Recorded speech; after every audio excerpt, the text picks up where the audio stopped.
Taking time off as an independent contracting teacher is so important, but it's definitely easier said than done.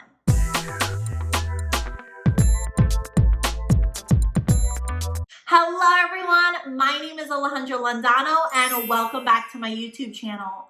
On this channel, I share lots of different videos helping online teachers start teaching online as well as reach their own personal financial goals. In today's video, I'm going to share with you my top tips to help you avoid teacher burnout and take scheduled time off. Now, as I'm recording this, I am actually recording this a week prior to me getting a full week off. And I have been very, very close to teacher burnout this last month or so.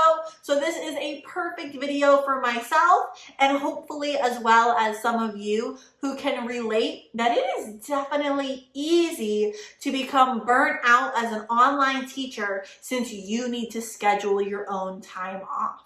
So let's go ahead and talk about some of the tips I have for you. Tip number one is to set scheduled time off and stick with it. So for me personally, I take one day off a week where I do nothing related to work at all. For me, that's on Sunday. So I am not checking my Outschool messages. I am not organizing my Outschool lessons. I am not taking VIPKID classes. I am doing nothing relating to teaching at all every single Sunday. So my biggest tip is to take a time or a day off, if possible, once a week, and then schedule time off every few months. So as I mentioned before I'm recording this video, next week, that first week of August, I am taking a full week off. No teaching. I'm going to try not to work. I might do a few things in my office, but I'm completely taking teaching time off and I've scheduled it out already. So scheduling time off really helps you avoid burnout. And kind of just a side note, that is also a great tip for social media. I like to take breaks off of social media as well, whether it's my personal social media as well as my teacher accounts. Tip number two is to communicate when you're taking time off with your parents, and again, stick to that scheduled time. For example, like I said, I am taking that first full week of August off, so I let all of my parents know in my Outschool ongoing classes, as well as my tutoring classes, that I would be taking that full week off.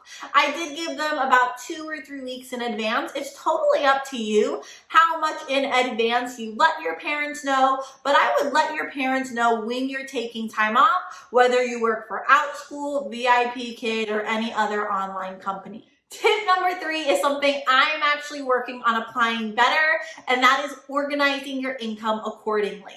Now, obviously, if you are just taking 1 or 2 days off a week, it's pretty easy to organize your schedule so you can make sure you make enough per week. Now, if you want to take an extended time off, maybe 2 weeks off, 3 weeks, even a week, a month, whatever the case may be, you definitely need to plan that time off so you're still making some sort of income when you're not actually teaching. Let's share an example real quick. Let's say you want to take 1 week off in 2 months. And every week, your goal is to earn $500. Therefore, when it's time for you to take that week off, you need $500 so you're able to pay for whatever you need to pay for.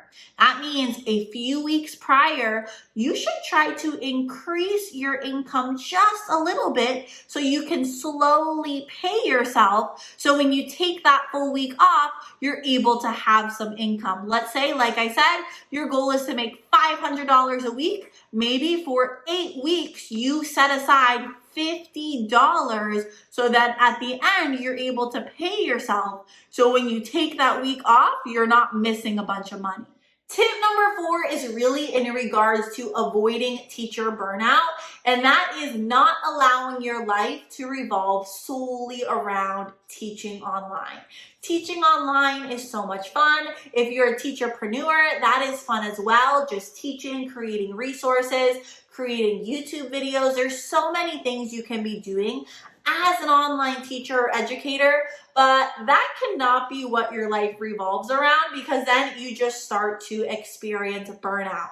You want to try to find different hobbies, whether that is doing different things outdoors, traveling, exercising, spending time with family, doing different arts and crafts, photography, sports.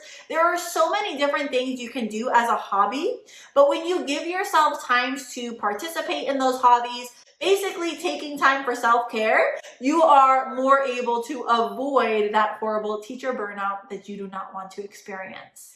Tip number 5 is to be reasonable with yourself, especially when you're setting goals.